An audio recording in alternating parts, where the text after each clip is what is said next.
It's time to get your questions answered. We have had a ton of people asking us what is going on with LIHEAP this year, and today we are finally prepared to help answer that question. It took us a little longer than I expected because honestly, this is a really complicated issue right now. We know that LIHEAP is a critical federal assistance program that helps approximately 5 to 7 million American households each and every year. But this program has been under attack quite frequently this year, and that's created a lot of uncertainty about how this is going to work moving forward. Today, we're going to talk about what this program is, how the funding works, how the shutdown is affecting it, and what states are currently accepting LIHEAP applications right now, which ones will be accepting those applications over the next few months, and where you can get assistance even if your state is not currently operating LIHEAP at this time. So please stick with us because there is a lot of information to cover today. First up, just a little bit of background for those of you who maybe aren't as familiar with this program. LIHEAP stands for the Low Income Home Energy Assistance Program. This helps pay heating, cooling bills, it helps avoid energy crises, and helps families avoid shutoffs during especially the winter season, but also sometimes the summer season as well. Now, the reason it's so complicated is because it's operated at the state level, and states have all sorts of different names for their LIHEAP programs. You may know it as HEAP, LEAP, SEEP, HEAT, LIHEAP, all sorts of different names that go into this. But it's important to remember that the states are distributing federal funds through these programs. So there's a lot of different layers to this LIHEAP system. So basically, Congress has to approve the funding for the LIHEAP block grant every year. That money is then given to the Administration for Children and Families, which is part of the Department of Health and Human Services. And they release those funds usually in waves throughout the fiscal year. So they'll send out a bunch in November, and then they'll do some at other points throughout the year.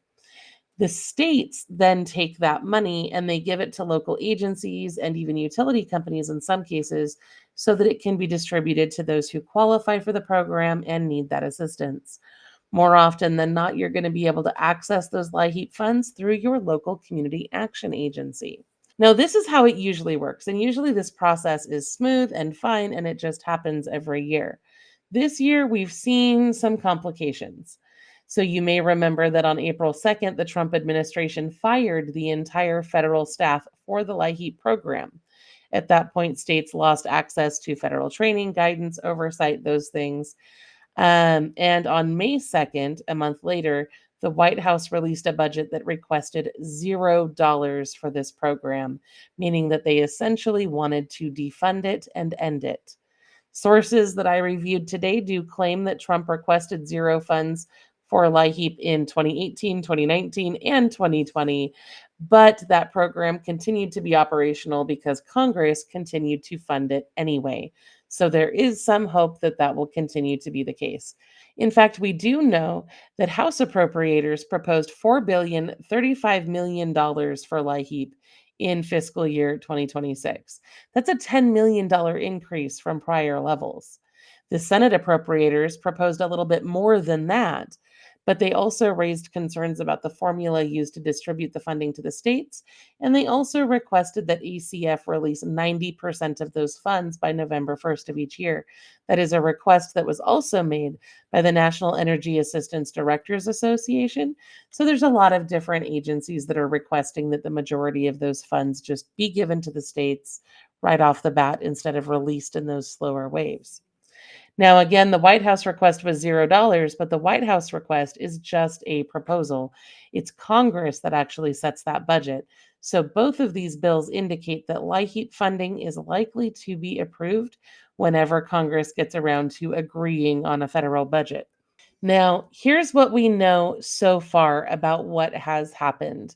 We do know that even though, $0 was requested for the next fiscal year and all of that, HHS did release the final LIHEAP funds for this year on May 1st.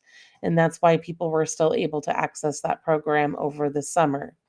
We also know that ACF posted a reallotment update just a few weeks ago on September 18th, where they redistributed about $2.29 million in leftover funds to most states. Now, there are 13 states and 66 tribes that did not receive money from this reallotment in September because they were already at their guaranteed levels, but every other state received some of that funding. Those funds were supposed to be spent by the end of September, but there is a clause in the law that allows states to carry up to 10% of their total award into the next year, which may be why some states are continuing to issue LIHEAP for this year, even though funding isn't necessarily certain at this time.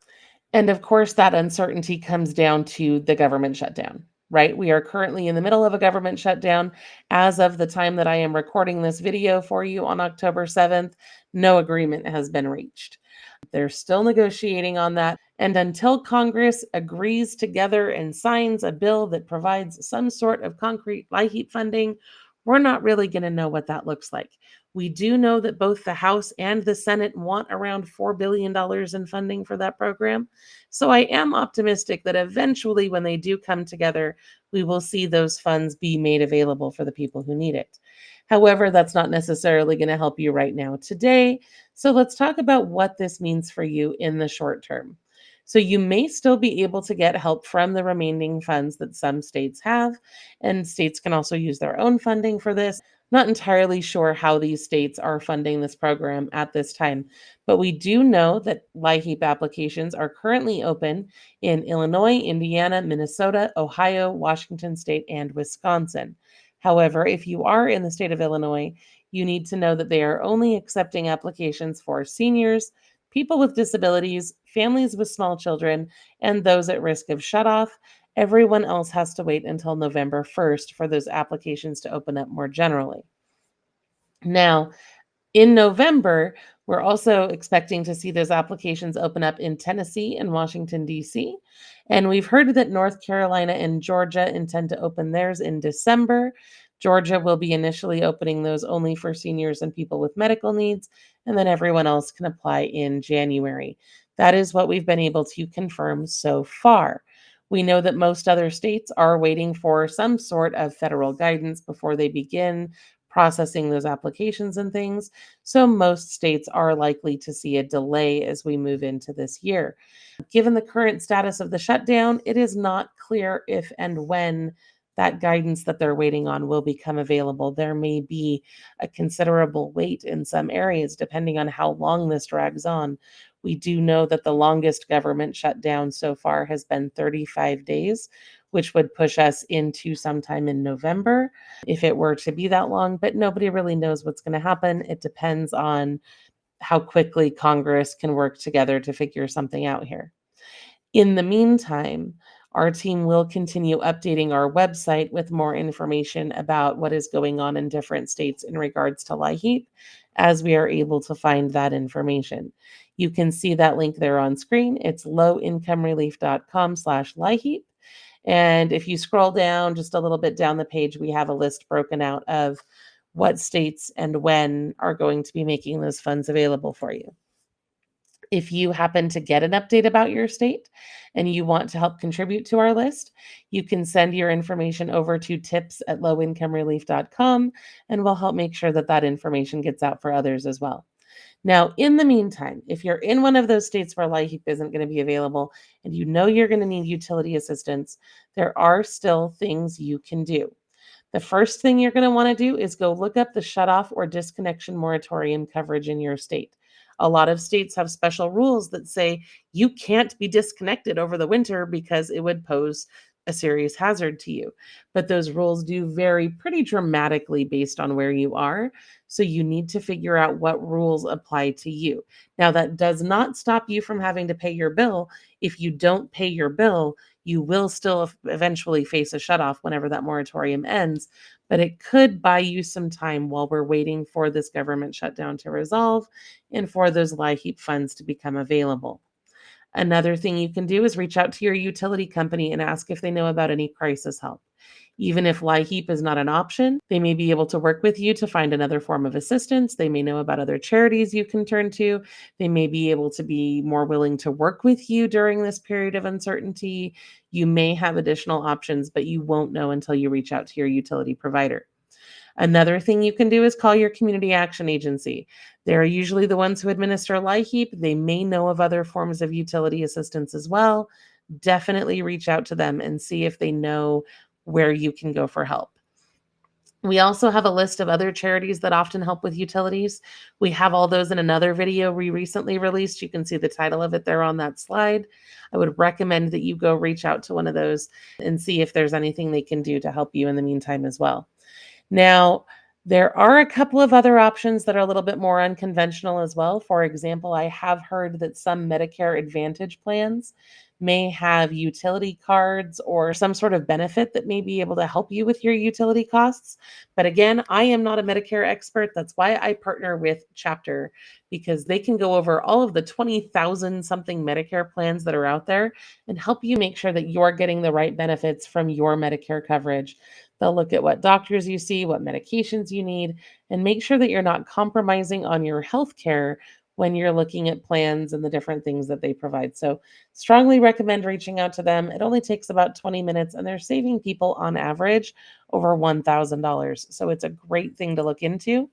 And if you're not Medicare eligible, our sponsor Free Cash also has some amazing ways that you can earn a little extra money. Now, this is not going to get you rich.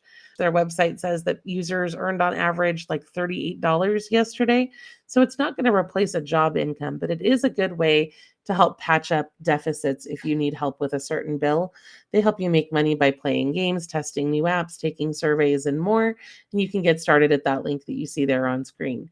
Now, please know we will continue to monitor what is going on with LIHEAP, and we will update you as more information becomes available. And don't forget to bookmark that page on our website that I showed you earlier, because that's where we're going to be putting out most of our updates. Go check out that other video where we talked about those other organizations that can help you in a crisis, or even check out our list on hardship grants as well, because those are other opportunities that you may have to get a little bit of help. Go check those out, and I will be back soon with more ways to save money and get free stuff.